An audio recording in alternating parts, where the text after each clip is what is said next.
Meanwhile, in South Korea, the army there has been called in to help rescue efforts after deadly floods and landslides were triggered by torrential rain. At least 24 people have died and 10 others are missing. Crops and roads have been swept away and most trains have been suspended, whilst 13 cities have reported electricity blackouts. Now, South Korea is used to heavy rains in the monsoon season, but over the last few years, these have become more intense as a result of rising temperatures. For more on this, let's speak to our reporter who is in Seoul, David Oh.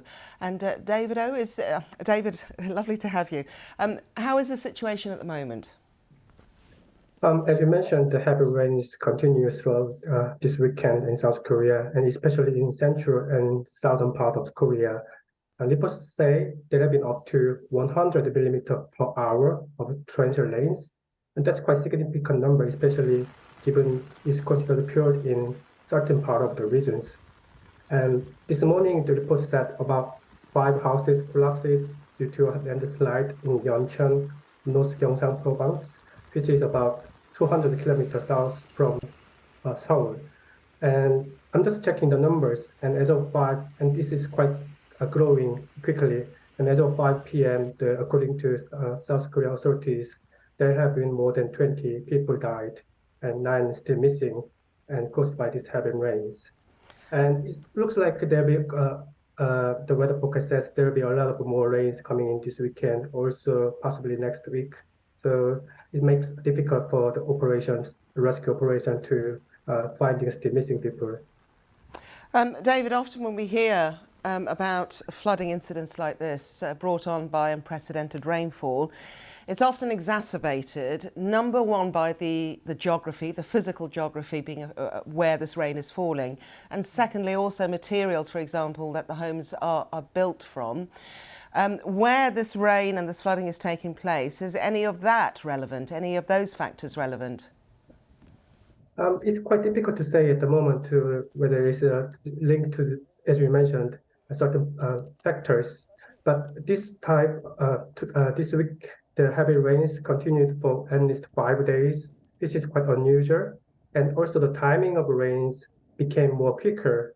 And used to be, in summertime, South Koreans expecting to have the monsoon season, especially during the monsoon season, have heavy rains and torrential rains. But the time came a bit earlier than we expected. So it's quite difficult to say, but there is still quite significant warnings coming in, and it should be set an alarm for South Korean authorities.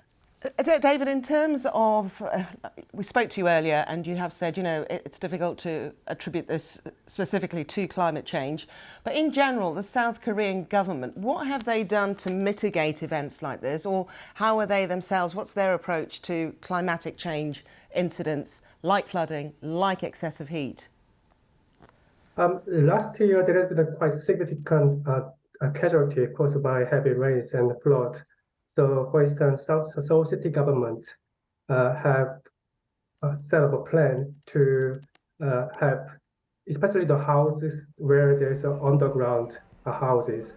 I'm not sure what exact figures, but there's a quite significant number of houses that still have underground rooms, especially for young people who haven't got enough money to find houses.